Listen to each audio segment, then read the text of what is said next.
आने वाले एपिसोड में अनुपमा की कहानी एक ऐसा मोड़ लेने वाली है जिसे देखकर दर्शकों की आंखें नम हो जाएंगी। इस बार जीत की खुशी तो होगी, लेकिन उसी खुशी के साथ ऐसा दर्द भी जुड़ा होगा जिसकी किसी ने कल्पना तक नहीं की होगी। जहां एक तरफ अनुपमा अपनी मेहनत और हिम्मत के दम पर प्रतियोगिता जीतती हुई दिखाई देगी, वहीं दूसरी तरफ उसकी बिगड़ती हुई सेहत पूरे परिवार को हिलाकर रख देगी। सबसे चौंकाने वाली बात यह होगी कि प्रतियोगिता खत्म होने के बाद अनुपमा व्हील चेयर पर नजर आएगी। यह दृश्य न सिर्फ उसके परिवार बल्कि सभी दर्शकों को भावुक कर देगा। कहानी की शुरुआत होती है प्रतियोगिता के बेहद महत्वपूर्ण राउंड से, जहां दोनों टीमें अपनी पूरी ताकत के साथ मैदान में उतरती हैं। अनुपमा की टीम पूरी तैयारी के साथ आती है और सभी को भरोसा होता है कि इस बार जीत उनकी ही होगी। लेकिन तभी माही से एक ऐसी गलती हो जाती है जिसकी किसी को उम्मीद नहीं होती।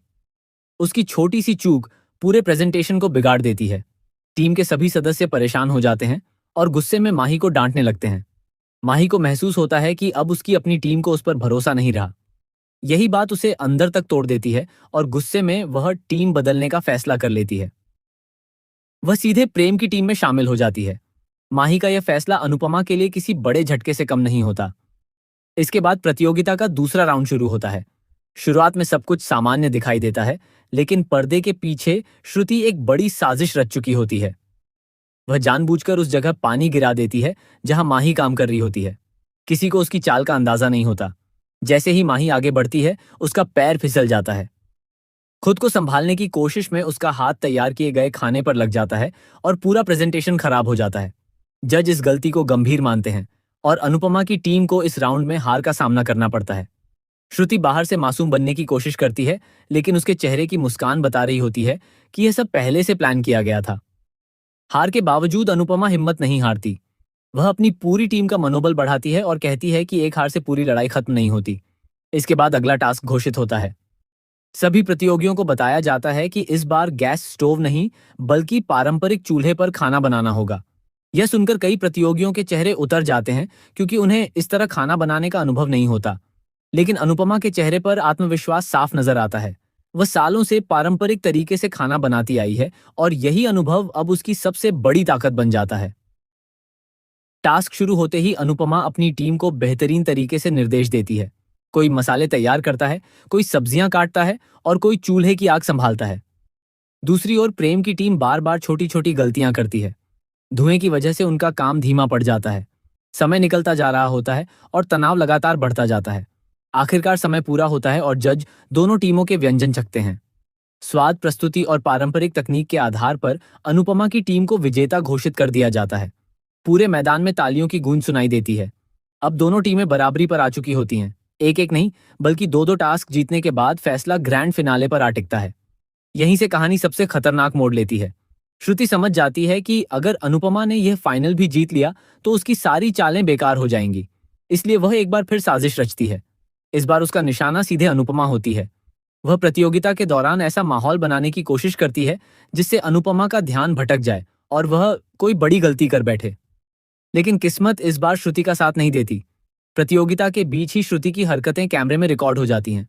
कुछ लोगों को उसकी गतिविधियां पहले से ही संदिग्ध लग रही थीं। जैसे ही वीडियो सामने आता है, सभी के होश उड़ जाते हैं। जज, आयोजक और बाकी प्रतियोगी भी सच जानकर हैरान रह जाते हैं। श्रुति की पूरी साजिश सबके सामने आ जाती है। वह खुद को बचाने की कोशिश करती है, लेकिन उसके पास कोई जवाब नहीं होता। आखिरकार उसे सभी के सामने शर्मिंदगी का सामना करना पड़ता है और उसकी सारी चालें उसी पर उल्टी पड़ जाती हैं। इसके बाद ग्रैंड फिनाले का परिणाम घोषित होता है। लाखों दर्शकों की मौजूदगी में अनुपमा की टीम को विजेता घोषित किया जाता है। ट्रॉफी उसके हाथ में होती है और 40 लाख रुपए की इनामी राशि भी उसे मिलती है। पूरा परिवार खुशी से झूम उठता है। ऐसा लगता है कि अब अनुपमा की सारी परेशानियां खत्म हो जाएंगी और वह अपने घर का सपना पूरा कर लेगी। लेकिन तभी कहानी सबसे बड़ा झटका देती है। ट्रॉफी उठाते समय अनुपमा को अचानक तेज चक्कर आने लगते हैं। पहले तो वह खुद को संभालने की कोशिश करती है, लेकिन कुछ ही पलों में उसकी हालत बिगड़ जाती है। उसके हाथ कांपने लगते हैं और वह जमीन पर गिर पड़ती है। सभी लोग घबरा जाते हैं। उसे तुरंत अस्पताल ले जाया जाता है। डॉक्टर उसकी जांच करते हैं और परिवार को बताते हैं कि लगातार तनाव, थकान और शारीरिक कमजोरी की वजह से उसकी हालत गंभीर हो गई है। कुछ समय तक उसे व्हीलचेयर का सहारा लेना पड़ेगा। यह खबर सुनते ही पूरे परिवार की आंखों में आंसू आ जाते हैं। सबसे दर्दनाक पल तब आता है जब परिवार को एहसास होता है कि जिस 40 लाख रुपए की राशि से वे नया घर खरीदने और नई शुरुआत करने का सपना देख रहे थे, वही पैसे अब अनुपमा के इलाज, दवाइयों और लंबी मेडिकल देखभाल पर खर्च होने वाले हैं। खुशी का माहौल देखते ही देखते गहरे सन्नाटे में बदल जाता है। प्रेम, माही और परिवार के बाकी सदस्य भी अपनी अपनी गलतियों पर पछताने लगते हैं। दूसरी तरफ श्रुति को भी अपने कर्मों का एहसास होने लगता है, लेकिन अब शायद बहुत देर हो चुकी होती है। अब सबसे बड़ा सवाल यही है कि क्या अनुपमा फिर से अपने पैरों पर खड़ी हो पाएगी? क्या उसका परिवार उसे इस मुश्किल दौर से बाहर निकाल पाएगा? क्या श्रुति को उसके कर्मों की पूरी सजा मिलेगी? और क्या माही अपनी गलती सुधार कर एक बार फिर अनुपमा का भरोसा जीत पाएगी? इन सभी सवालों के जवाब आने वाले एपिसोड में मिलने वाले हैं, जहां हर सीन पहले से ज्यादा